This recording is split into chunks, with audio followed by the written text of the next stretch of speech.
묻지도 않았는데 마구 이야기하는 것을 시끄럽다고 하고, 하나를 물었는데 둘을 이야기하면 잘난 체 한다고 한다.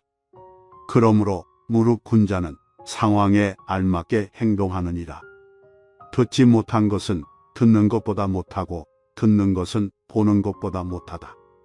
보는 것은 아는 것보다 못하고, 아는 것은 행동하는 것보다 못하다. 의를 먼저 행하고 그 다음에 이익을 좇는 자는 성공한다. 옳은 행동을 하고 남 앞에서 모범을 보이는 것이 진정한 배움이다. 무릇 배우는 것으로 그쳐서는 안 된다. 우리가 지식을 쌓는 목적은 그것을 실제로 활용하여 더 나은 삶을 살기 위해서이다. 푸른 물감은 쪽풀에서 얻어지지만 쪽풀보다 더 파랗고, 얼음은 물로 만들어졌지만 물보다 더 차다. 나무가 곧다고 해도 굽히면 능히 수레바퀴를 만들 수 있다. 하늘은 인간을 지배할 수 없으며 인간을 지배할 수 있는 것은 자기 자신뿐이다. 사람의 본성은 악하지만 인위적인 노력으로 착해질 수 있다. 태어나면서는 모두 같은 소리를 내지만 자라날수록 말과 행동이 달라지는 것은 서로 교육이 다르기 때문이다. 군자는 태어나면서부터 특출났던 것이 아니라 사물을 지혜롭게 활용함으로써 위대한 인물이 된 것이다. 운명이란 닭장 속에 떨어진 매의 알과 같은 것이다. 스스로 닭처럼 평범하고 무료한 삶을 선택할 수도 있고, 매처럼 힘찬 날갯짓을 하면서 인생을 살아갈 수도 있다. 높은 산에 올라가 보지 않으면 하늘이 얼마나 높은지 알 수 없고, 성인들이 남기신 말을 들어보지 않으면 학문이 얼마나 깊고 넓은지를 알지 못한다. 학문을 널리 배우고 부단히 자신을 성찰하면 지혜가 밝아지고 행동에는 어긋남이 없을 것이다. 소인의 학문은 귀로 들어오고 입으로 나간다. 말이 많으면 반드시 화를 불러오게 마련이다. 소문은 현명한 자에 이르러 멈추게 된다. 죽음을 가볍게 여기고 난폭하게 행동하는 것은 소인의 용기다.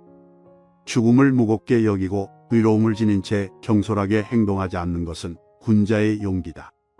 근본이 성실한 사람은 항상 안정되고 이익을 보지만, 근본이 방탕한 사람은 항상 위태롭고 손해를 보게 된다.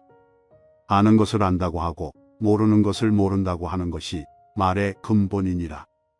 고기가 썩으면 애벌레가 생겨나고 생선이 마르면 존벌레가 이는 것처럼 태만하여 자신을 잃는다면 화를 당한다. 악함과 더러움을 몸에 지니면 비리 재앙이 뒤따르는데, 그것은 마치 불은 건조한 것을 찾아다니고 물은 습한 곳으로 흘러드는 것과 같다.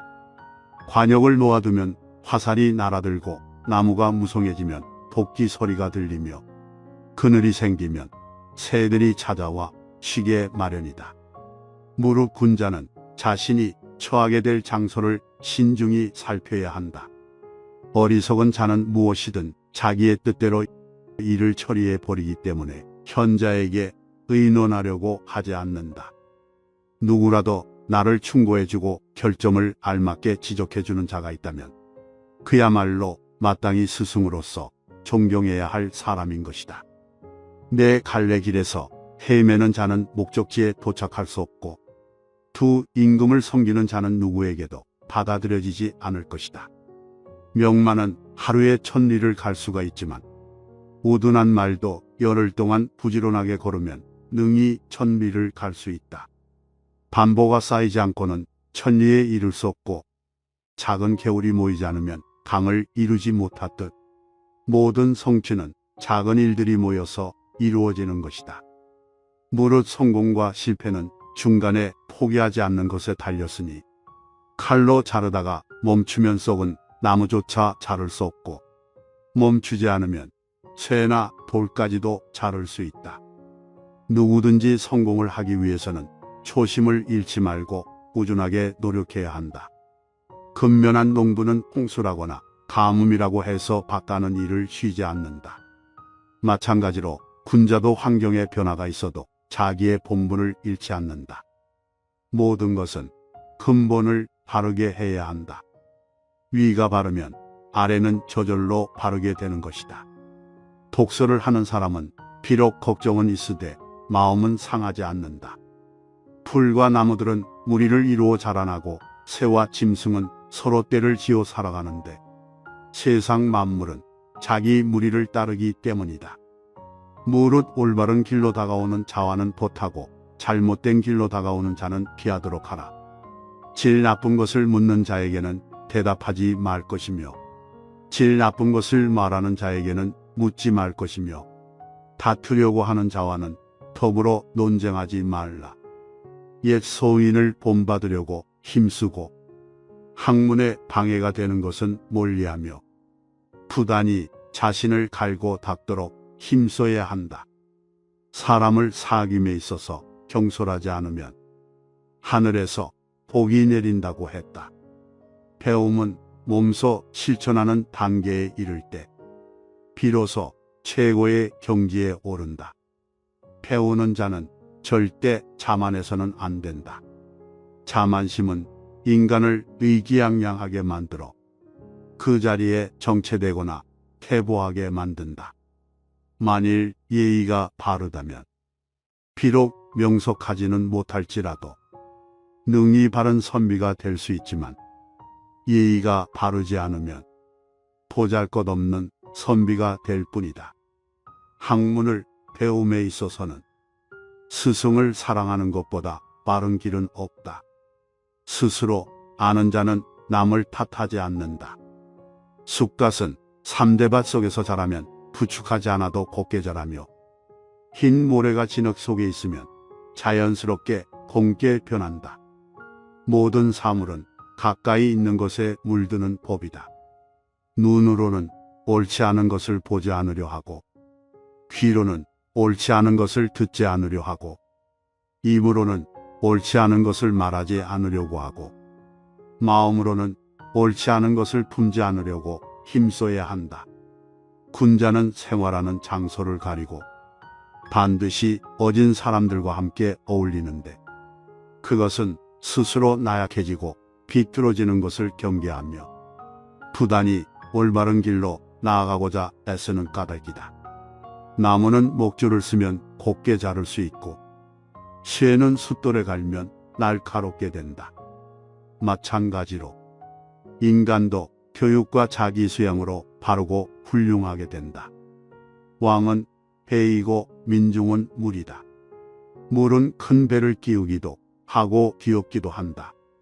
복이란 어떤 행운이 굴러 들어오는 것이 아니라 재앙 없는 생활이 이어지는 상태를 일컫는 말이다.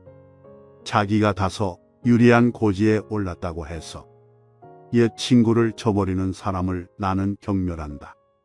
일찍이 발 뒤꿈치를 들고 멀리 내다보았으나 높은 곳에 올라가 멀리 내려다보는 것만 못하였고 높은 곳에서 손을 흔들면 팔이 길어지는 것은 아니지만 사람들이 능히 멀리서도 나를 더 잘 볼 수 있었으며 수영을 못해도 배를 이용하니 능히 강을 건널 수 있었다. 올바른 덕이 있어야 능히 마음이 안정될 수 있고 마음이 안정된 후라야 비로소 절도 있게 행동할 수 있다. 마음이 안정되고 절도 있는 사람을 일컬어 성인군자라고 한다. 좋은 말을 해주는 것은 비단보다도 곱고 따뜻하지만 남에게 상처를 주는 말은 창칼보다도 차갑다. 쓸데없는 말과 급하지 않은 일에는 결코 마음을 쓰지 말라. 잘못을 지적해주는 자는 나의 스승이다. 옳은 일을 지적해주는 자는 나의 친구이다. 나에게 거짓되게 아첨하는 자는 나의 적이다. 아무리 작아도 소리란 들리게 마련이고 아무리 숨겨도 행동은 보이게 마련이다. 산에 옥이 있으면 풀과 나무가 무성하게 자라고 연못에 진주가 있으면 사람들의 발길이 끊이지 않는다. 선을 행하고 악을 멀리한다면 어찌 명성이 절로 드러나지 않겠는가. 활을 100번 쏘아서 한 번이라도 실패하는 일이 있으면 명궁이라고 할 수가 없다. 과거에 아무리 바른 행동이 있었다고 해도 지조를 잃게 되면 지금까지의 노력은 물거품이 되고 말 것이다. 당장 이긴다는 것에만 몰두하게 되면 최후에는 질 수 있다는 것을 잊어서는 안 된다. 눈은 두 개가 있지만 서로 힘을 합쳐 하나의 사물을 보기에 밝게 볼 수가 있는 것이다. 마음도 하나에만 전념하지 않는다면 아무것도 이룰 수가 없다. 훌륭한 군자는 행동이 늘 한결같고 마음도 하나만을 지향한다. 먼저 자신의 마음을 조용하게 가라앉힌 후에야 비로소 모든 것을 바르게 보고 올바른 판단을 내릴 수 있다.